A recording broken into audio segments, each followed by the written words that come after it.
Saints quarterback Derek Carr possibly out for the season. Shedeur Sanders a must in round one. Ladies and gentlemen, this is After Further Review with Matt Moscona from, I think this is Don Juan's, right? Is that what's going on here? I see a lot of cigars being smoked, and I know you can't smoke a cigar in a Chili's. I know you can't smoke a cigar in the middle of an Outback. So I'm assuming this is a cigar-type bistro situation. Matt's wearing a suit, so I mean, All right. Not that you can't wear a suit in Chili's. I mean, the best chips and salsa on earth. Some would say, I would say. Okay.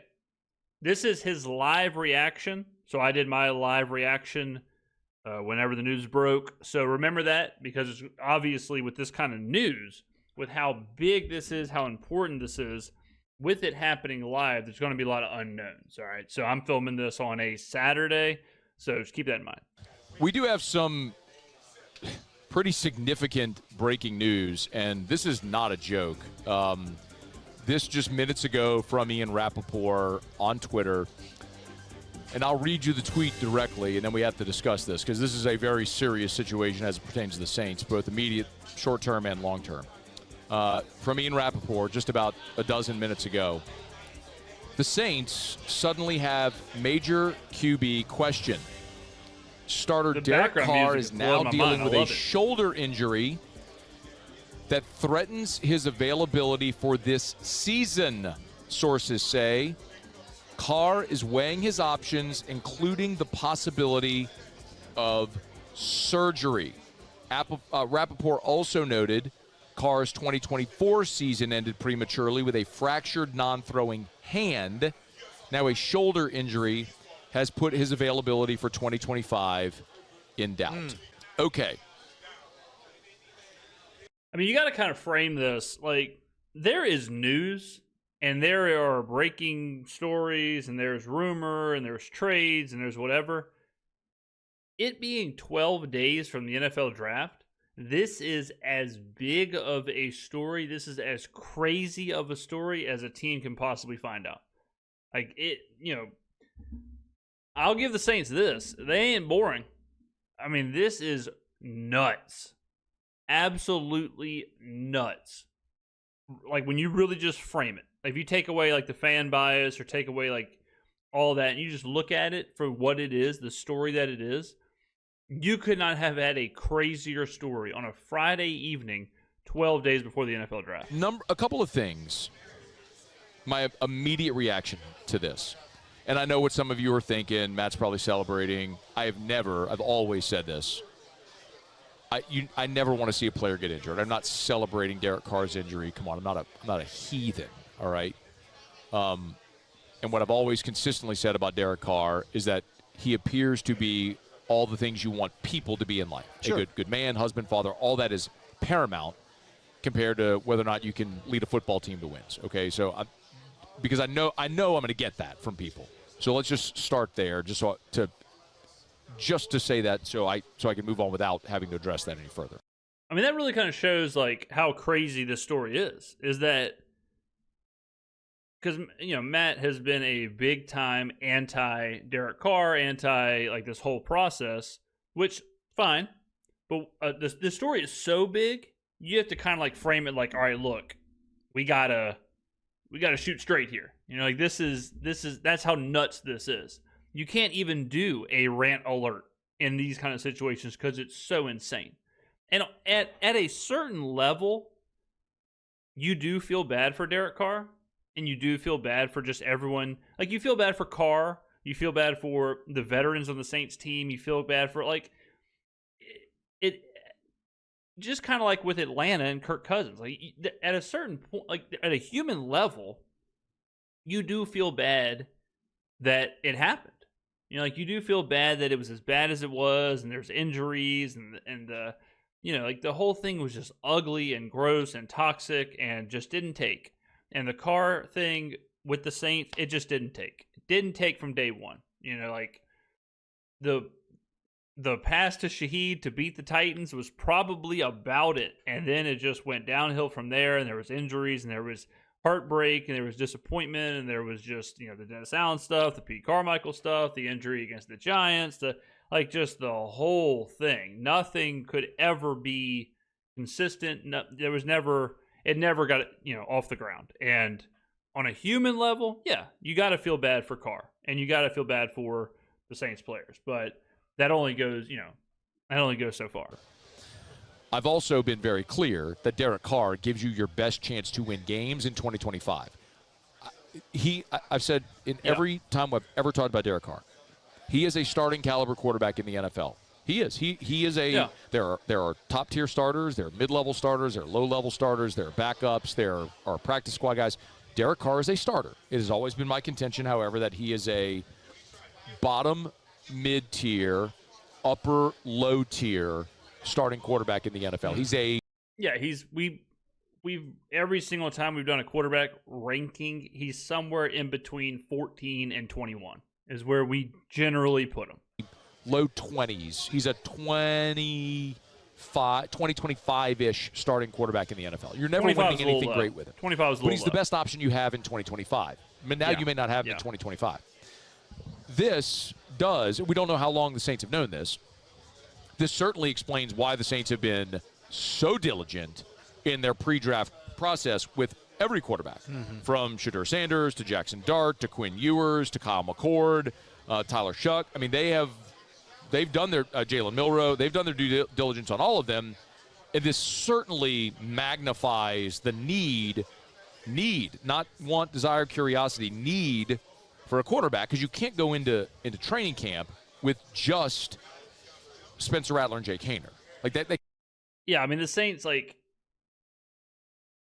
they had it. I mean, what's the Mike Tyson thing? Like, everyone has a plan until they get punched in the face. Like, the Saints had a plan. The Saints' plan was, all right, the Carr thing didn't work out. Dennis Allen was the head coach when we signed him. Pete Carmichael was the OC. That was a failure, whatever. Carr was part of that. Okay, we're downshifting. We're getting off the off ramp, right? We're getting out of that. We have to take Carr's contract on for another year, but he is a low-tier, mid-tier quarterback. We can survive. He can be the bridge, whatever, and then we'll hand the keys over to somebody else. Well, that plan got destroyed. That plan got absolutely just obliterated, because now he's not going to play. And now you have Carr under contract on the roster where he can't play. You have Jake Haener, who is a failed project development draft pick from a previous era. And you have Spencer Rattler, who's a relatively unknown young quarterback who has a lot of you just still don't know what you got. So what do you do, right? If you're the Saints, your options are very limited. Your options are, there's three.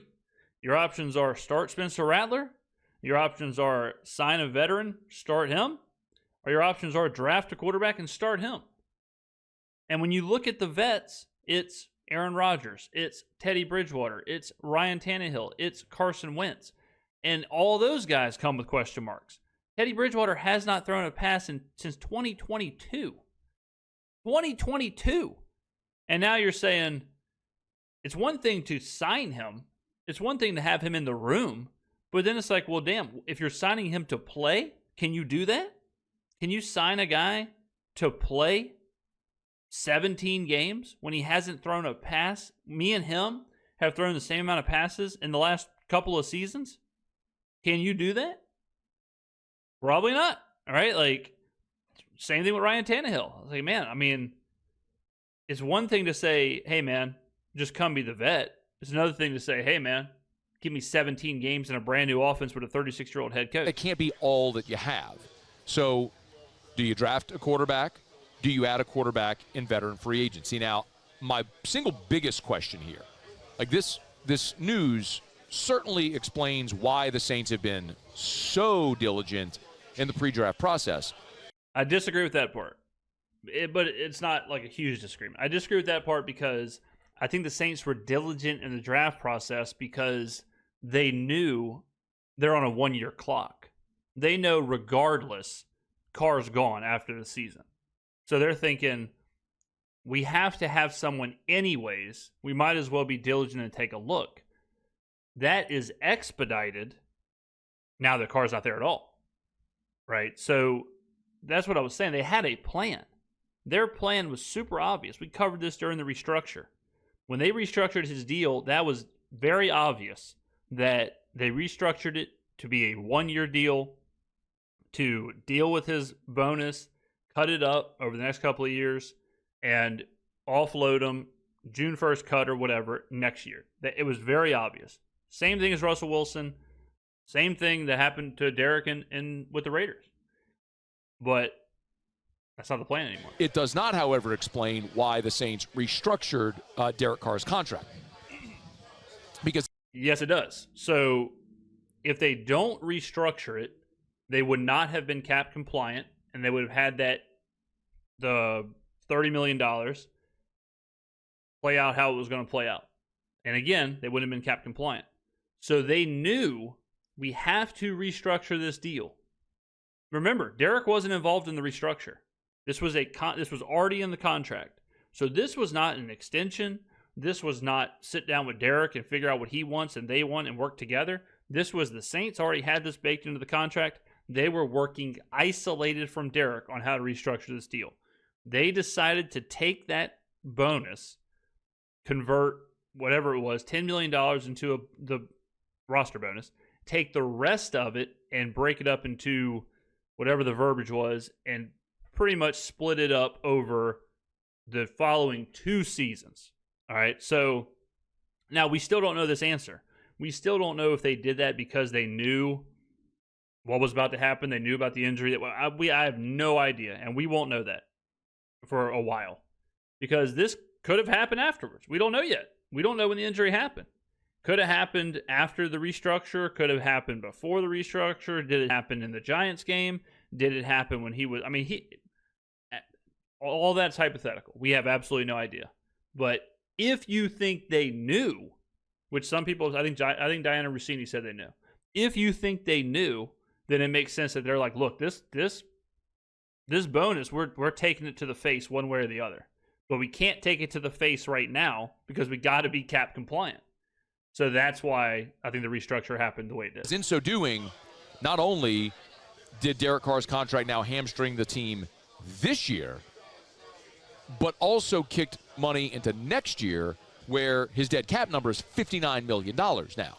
Where he will, even if he's not on the team, he's counting $59 million against your cap next year because of the decision you made to restructure him this year. So that was, is, has been, will continue to be my issue. Now, did the front office not know of this shoulder issue at the time they restructured him? If not, is that negligence? Is this a new thing? Is it something that carried on from last year? I don't know the answer to that. We'll get that answer in time. But yeah. I do think that part is important too. Like that part's important with, was it a football-related injury? Did it happen off the field? What are the clauses in the contract? What can you void? What can you recoup? What is the, like, all that is important, whether it happens or not or whatever. But like, that is a big variable. That is a part that we will not know. We will not be able to fully review this situation until we know that part of it. This absolutely now calls into greater question the decision to restructure his contract because it handicaps you for next season as well financially. So if Derek Carr is unavailable, now you look at what are your options. You have Spencer Rattler and Jake Haener on the roster. And you can obviously go draft a quarterback, be it at 9, at 40, somewhere else in the draft. You trade into late round 1 to get Jackson Dart. I don't know how all that's going to play out. I certainly think this means if Shedeur Sanders is on the board at 9, that this almost feels like a must now that you're going to take Shedeur Sanders at 9 if he's on the board if you don't have Derek Carr available. You have to have an option other than Rattler Haener. See, I don't think so. I don't think you have to take Sanders. Because if you think Sanders is similar to Rattler, you just play Rattler and you go get a veteran and you don't even worry about it. Because if I've said this in a few YouTube comments and it's kind of confused people. If you have 2 Spencer Rattlers, you have 1 Spencer Rattler. So if you're drafting Shedeur to compete with Rattler to see who's better, you might as well just keep Rattler. If you think, and I'll put it in Madden ratings, if you think Rattler's a 72 overall, and you think Shedeur's a 73 overall, or a 72 overall, or a 71 overall, what's the point of having both of them, right? Like the open competition, whatever, that doesn't really work in this situation. You have to know, if you're drafting Shedeur Sanders, you have to know he is better or you have to believe. You can't know. It's a draft. You have to believe he is better than Spencer Rattler. He has a chance to start week 1, and he has a chance to be C.J. Stroud or Bo Nix or a rookie who plays their rookie season. They're good their rookie season, and they can rock and roll. You got to believe that. If you're drafting Shedeur to sit behind Spencer Rattler, I think you just play Spencer Rattler. I think you just, because then you can draft Tyler Shuck or Kyle McCord or whoever, let them sit behind Spencer Rattler, because you're gonna let the quarterback sit behind him anyways. Get a better player at 9 who's at a position that they can impact immediately, Mason Graham or Ted McMillan or whoever. Get them at 9. And then if you're going to sit the quarterback, use the pick later. That's what I would do. But I honestly, I think this hurts the Saints' chances of taking Shedeur at 9, because it makes that pick at 9, or it makes the quarterback thing, you have to be more sure with Shedeur. And when Shedeur is not a sure pick. Like this isn't a, I don't see him as the quarterback prospect where it's like, oh yeah, no doubt about it, no brainer, start from day 1. He's absolutely guaranteed. He's absolutely this, and this. The whole lead up to this, we've said he is a, relatively unknown, would be beneficial to sit. Saints are a good spot because they can sit, learn, there's no pressure, whatever. We never said, yeah, draft him and boom, he's starting day 1, week 1. And now that that's a part of the equation, it makes you have to hit that pick even more if you're drafting a quarterback. So as I'm sitting here right now, I think it actually lessens the chance they take Shedeur and heightens the chance they take whoever, Jalen Walker, whoever's there. Start Spencer, go get a vet, and then if you want to draft somebody later on to sit behind, then get them there. Jake Haener is also a bad piece of this because he is so bad that he can't even be like, oh, he's a backup or he's a this. He is not an NFL level quarterback. So having him is kind of a hindrance as well, where he's not a developmental player. He's not a young player. He's not a veteran. He's not an emergency guy. He's just a roster sink. If you had someone like Carson Wentz instead of Jake Haener, it would make this situation so much better. So much better. But honestly, right now, the Saints have one quarterback on the roster, and that's Spencer Rattler. That's it. Or you go into veteran free agency. And this is the list of veteran free agent quarterbacks that are available right now in the NFL. The first name you blurted out was Aaron Rodgers. It sure seems like Aaron Rodgers is headed to Pittsburgh. And if you're Rodgers, the real question is, Rodgers is only still in this thing to try to win, right? Yeah. I mean, he's trying to win a title. The Saints are not, even with Aaron Rodgers, the Saints are not a contender. Drew Lock, Carson Wentz, Easton Stick. Who?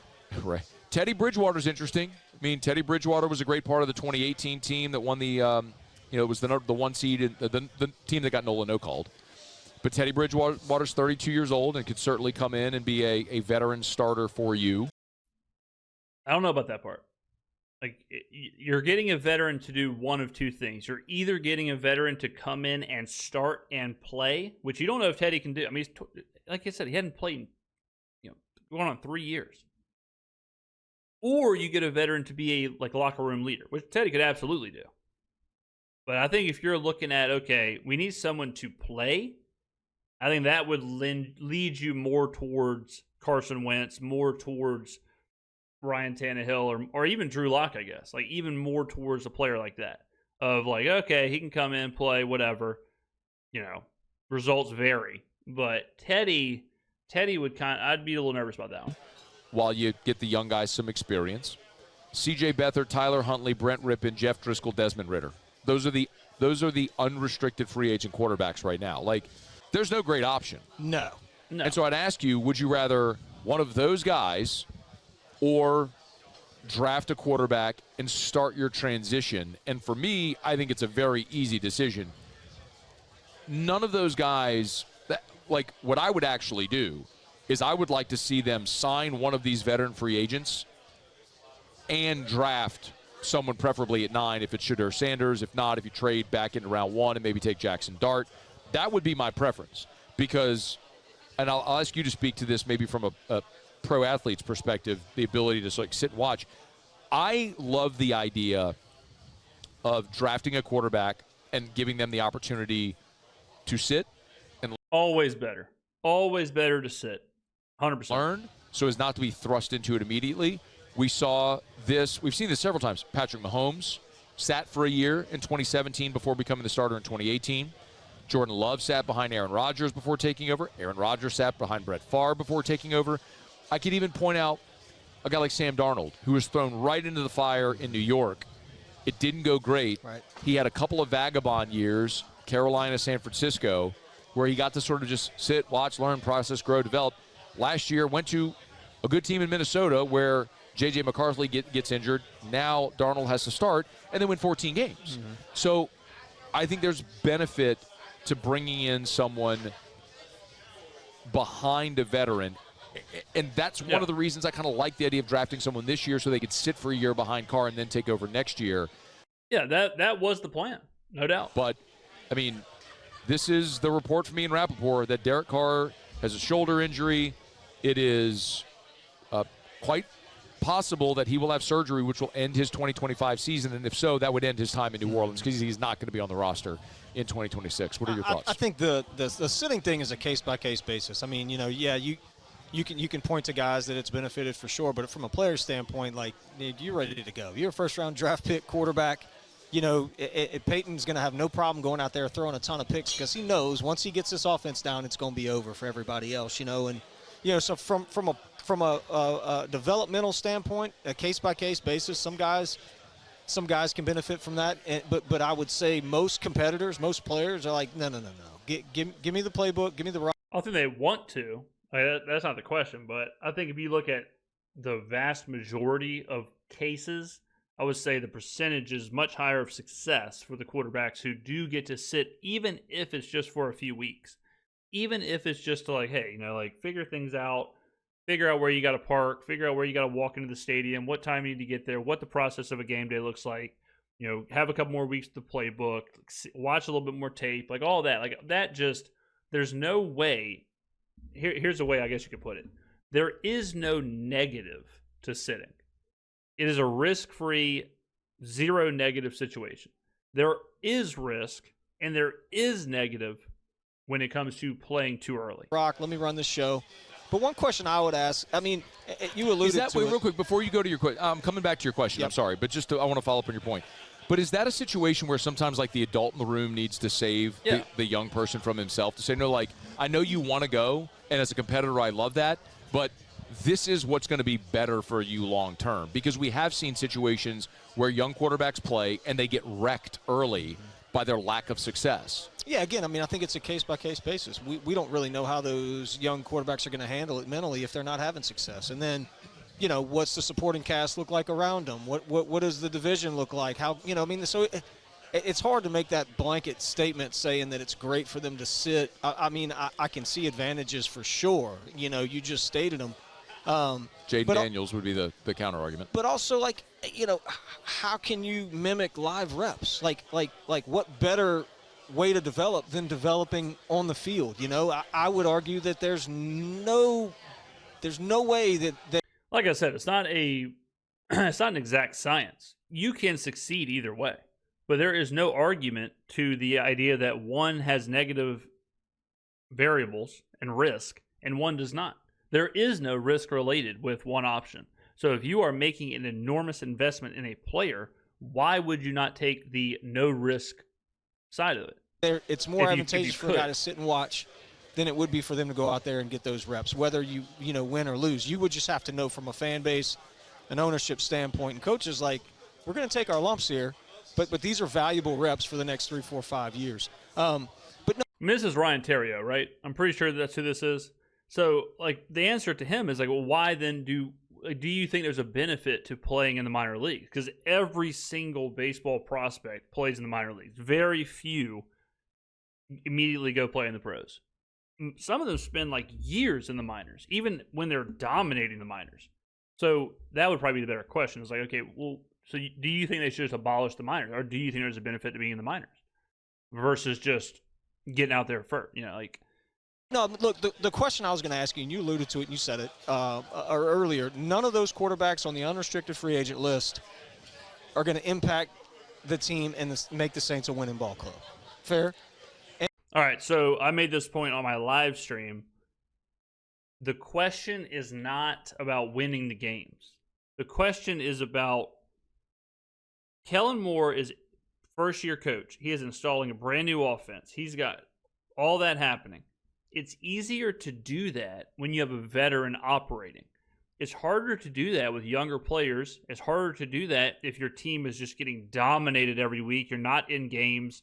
Your offense isn't running. You can't do anything. Like, we remember what it looked like last year, right? Like, there were certain times last year where Clint Kubiak just could not call plays. We were running like 5-6 plays because Rattler was in, Mason Tipton was in, Connor McGovern was in. You could see that he was just restricting the playbook. He couldn't even run his offense. He couldn't even install anything. He had players that weren't on the team a week before starting. He had undrafted players starting. Being able to just run your offense, install it, have an operating, game script, like all that's really important. It doesn't equate to wins necessarily, but it does help with the process. So when you're bringing in a quarterback like Andy Dalton, like how the Saints did with Dalton, you're not doing that because you're like, oh yeah, this guy can get us wins. You're doing it because you're saying this guy can keep everything steady. We can operate. We can exist. He can at least get us there. He can at least know what's going on. He's a pro, right? That's the reason you're bringing in a vet. You're not bringing in a vet to make you better or to win games or to chase the division or whatever. That's not part of the equation. And I don't see how any of those guys comes into this roster and makes them a contender. I mean, is there a quarterback in the league right now, Pat Mahomes? If Pat Mahomes was wearing the Saints uniform, are the Saints a contender next year? Yeah, hell yeah. I think they are. Yes. They win the NFC South. They're in the playoffs, and if you win your division, you're hosting a playoff game. You got a chance. So you're at least, I think, you're hosting a playoff game. I mean, there's like 10 quarterbacks that you're probably making the playoffs with if they're on the Saints roster, like Josh Allen, Lamar Jackson, Joe Burrow. Just to name a few. No doubt about it. Like, you're good. You're fine. Patrick Mahomes is your quarterback. Yeah. But none of these guys is the best quarterback in the NFL. My question would be, what does the quarterback draft class look like next year? So why would you spend that capital in the first round on a guy unless he's like the guy that he is the can't miss of all can't miss prospects? If next year's probably going to be a wash anyway. But here's the problem. You don't know where you're picking next year. You don't know anything about next year. I've covered this at length. You don't know where you're picking. You don't know who's picking around you. You don't know who's going to be in the draft class. You don't know how good they're going to be. You don't know anything. All right, I made a couple videos talking about this. If we were doing this at this time last year, the number one quarterback in the draft class would have been Carson Beck. And Carson Beck ends up not even being in the draft, not being graded as a first-rounder, and not being at the school that you would think he's playing for, right? Like at this time last year, we went and looked at it. Everyone had Carson Beck as the number one quarterback, no doubt about it. They had Cam Ward as 10, the 10th rated quarterback in the draft class. Cam Ward ends up being number one. It's just how it plays out. Before last season, they had Ashton Genty as the 6th rated running back in the class. 6. Okay? So if you're banking on next year, you don't know what the hell's going to happen. You don't know if Arch Manning's going to play, much less be good. I've heard people say, oh, Arch Manning's just another Eli. Brother, right now he ain't even Quinn Ewers. Okay, because if he was as good as Quinn Ewers, he'd be starting. Right? So Quinn Ewers is another one where last year before the season, he was projected as a top 10 pick. Now, LOL. Right? So last year, if we're having this conversation, we'd be sitting there in Outback, and we'd be saying, yeah, just wait until next year where you can get Carson Beck or Quinn Ewers. Flash forward a couple months, it's like, damn, these two guys suck. One of them's not even in the damn draft. So, I mean, think about Jaden Daniels. Jaden Daniels, before his Heisman-winning season, there were still people who were like, yeah, I guess there's a quarterback battle in LSU. Is Jaden Daniels a starter? Who's the starting quarterback? How good is he? Who knows? We see it every year where this guy's a first rounder. Oh, LOL, he's a third rounder. This guy's a great player. Oh, he's not even the starter. This guy ends up getting benched. Spencer Rattler, it happened to him. He's the Heisman favorite going into his season at Oklahoma. Then he gets usurped by Caleb Williams. So you're sitting there saying, yeah, just wait until Spencer Rattler wins the Heisman and you can take him first overall. He doesn't even finish as a starter on his own team. So putting your eggs in that basket of the next season is very, very, very dangerous. You have no clue who's going to be there. And even if you do know, like in the Jacksonville Jaguars case with Trevor Lawrence, can't miss prospect, he's going to be there, generational talent, you pick him, he's ass. And you pay him $300 million and he's 40 games under 500 and you don't win nothing. Okay. So that's a very, very, very risky thing to do. So there is a general consensus belief that next year's quarterback draft class is deeper than this year's. Okay. Right. So there's Cam Ward at the top of this draft, and everybody knows it. Who, by the way, I'm not sold on. Like if you gave me my pick, honestly, you gave me my pick of Cam Ward or Shedeur Sanders, I would take Shedeur Sanders over Cam Ward. I would. I'm not saying that's a popular opinion. I'm not saying I'm going to be right. I'm just saying based on what I saw these guys do in school, measurables, ability, everything I saw, I would take Shedeur over Cam for a lot of reasons I've already talked about. But yes, I mean, in theory, Arch could be in next year's draft. But we spoke to Jeff Duncan earlier in the week, who knows the Manning family well. I mean, he's almost for sure not.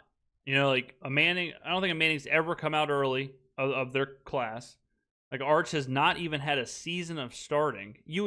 I would almost guarantee they're going to want Arch to play 2 seasons at Texas. I mean, he hadn't played. Like, he has not played. So you're telling me that he's going to, after 1 season, he's going to just declare and be the first overall pick? That seems crazy. And especially with NIL money. Like, with how much money he could be making, and not that the Manning family's hurting, but I don't think anything points to him coming out early. I think he, for sure, would stay at Texas and start for 2 seasons. Well, and he said the belief is that Arch is going to spend at least 2 years as the starter at Texas. Yeah. He's not coming out after next year. Garrett Nussmeier will be in next year's. So remove Arch, right? Remove Arch. So you're sitting here going, don't take Cam Ward or Shedeur Sanders or Kyle McCord or Jalen, whoever your quarterbacks are, whatever. Wait and take Garrett Nussmeier, Lagway, Drew Aller. Are we sure those guys are good? I have no idea, right? But to say, just wait for them. It's like, they're just average-ass quarterbacks. Draft.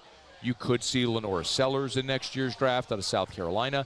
I mean, there is a feeling that next year will be a deeper draft class. I think this draft class is super deep, but it's not top-heavy. I think if you go, it kind of reminds me of the Bo Nix class, the Spencer Rattler class, where Rattler's the 7th quarterback taken. That's pretty deep. Bo Nix is the 6th quarterback taken. That's pretty damn deep, right? This draft class, you could go Cam Ward, Shedeur Sanders, Quinn Ewers, Jackson Dart, Jalen Milroe, Kyle McCord, Tyler Shuck, Riley Leonard, Will Howard. That's 9 quarterbacks. That is a deep-ass quarterback draft. But none of those 9 are the super top-heavy, generational, number one, no doubt about it, starting quarterback level. So I would argue this class is as deep as it gets.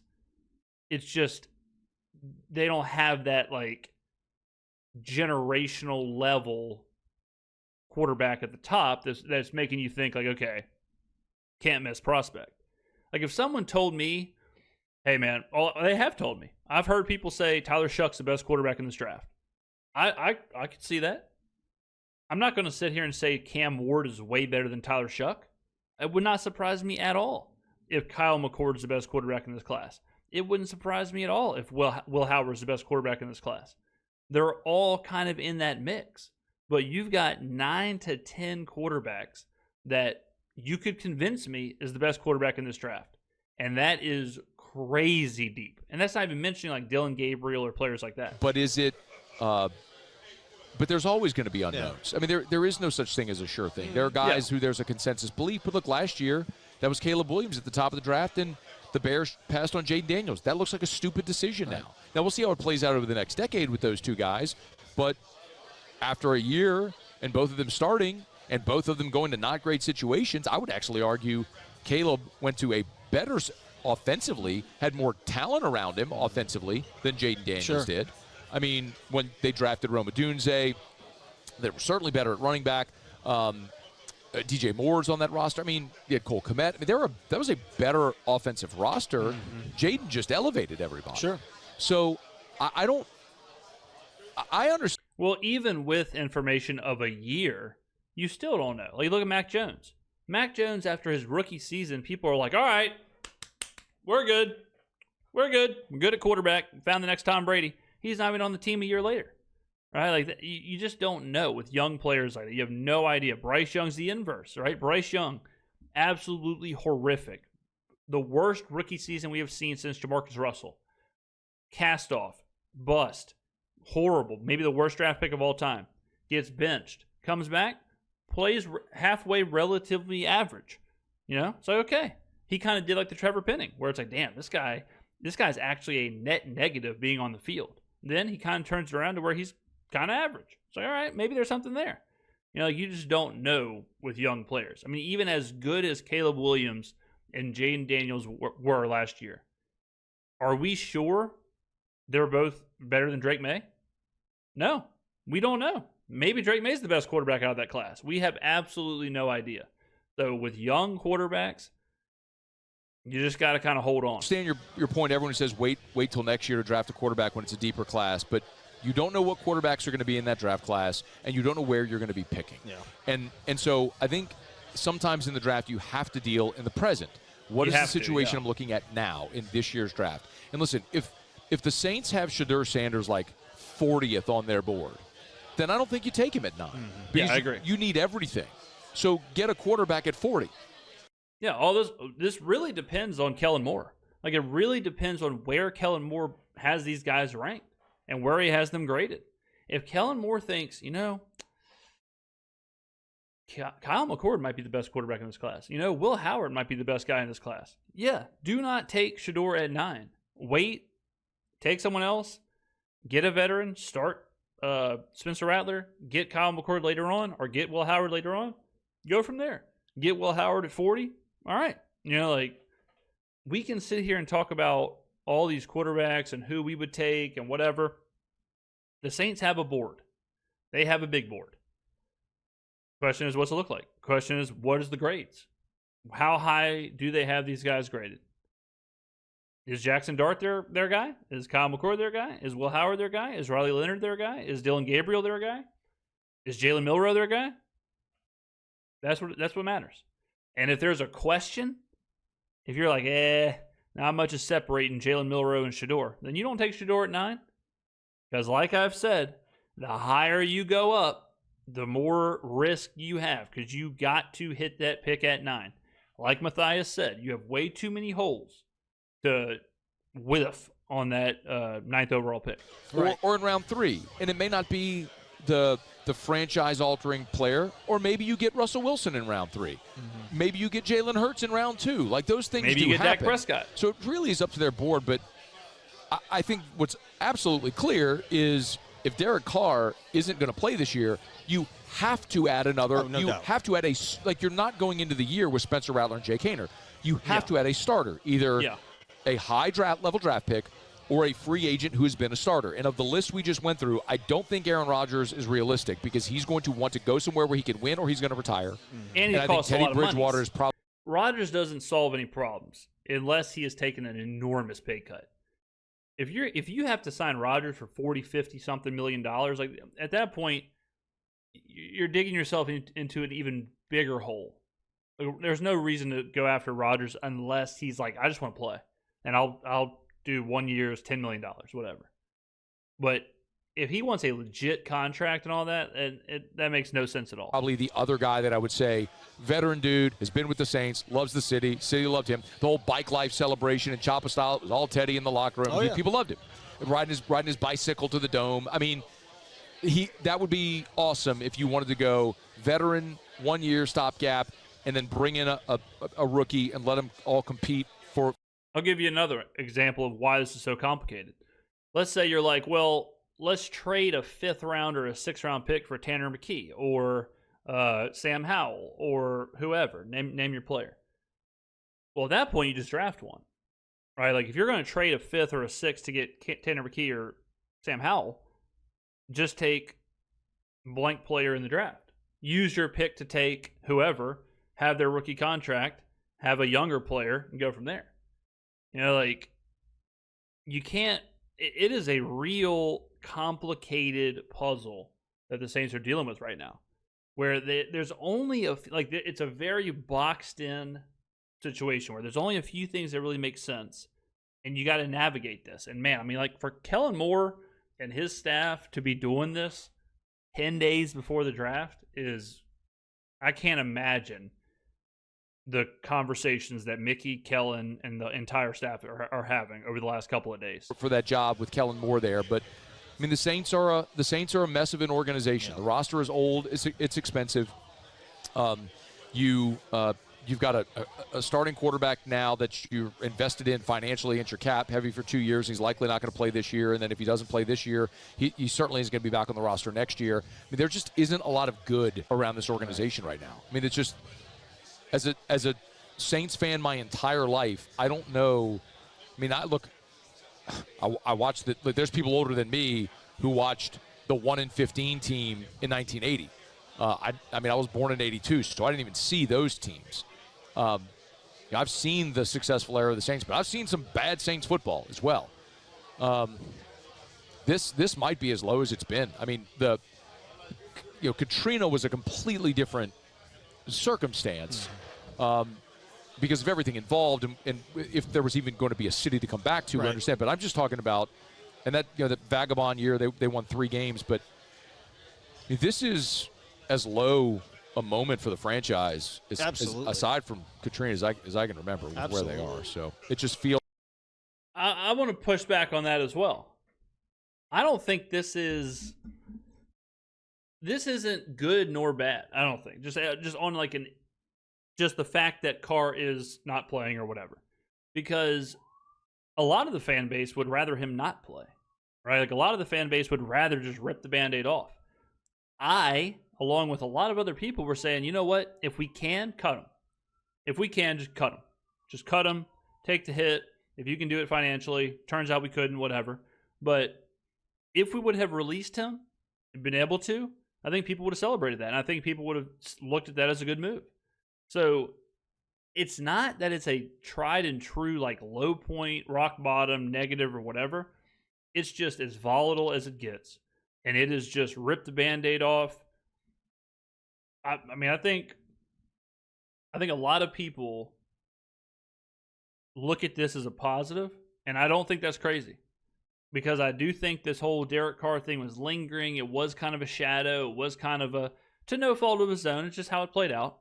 I think that it was like, this feels kind of weird. Like we're everything's changing. Like we have Kellen Moore, the youngest coaching staff in the NFL, in the history of the NFL, youngest coaching staff. New defensive coordinator, new defensive staff, new offensive staff, new head coach. Like, all this is new. We're offloading old contracts. We're getting younger, but we still have Derek Carr. And we still have that kind of lingering over this team, and he's not around the team, and it's kind of weird.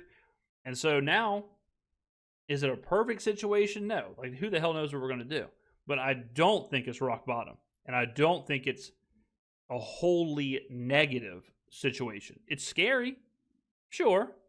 But I don't think it's like this is the worst possible thing that could have ever happened to the team or whatever, So it expedites things. If anything, it gets us closer, faster to that next era, the next chapter of New Orleans Saints football. Everything else stays the same. We're offloading contracts. We're getting younger. We have a ton of draft picks. Like, all that's the same, So I don't really see that.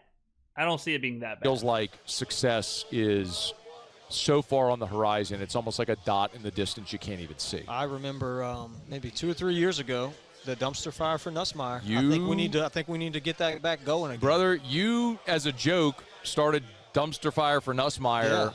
Yeah. I mean, these are a couple of LSU guys, so I mean, it is what it is. But I'll leave you on this. The Ricky Williams trade with the Saints in 1999, you could argue was the worst decision in the franchise history, was one of the worst trades in NFL history, was this, and this. You traded the entire draft, blah, blah, blah, blah, blah. Less than 10 years later, the Saints won the Super Bowl. So do not get so hyper-focused on one moment in time. It just doesn't work like that.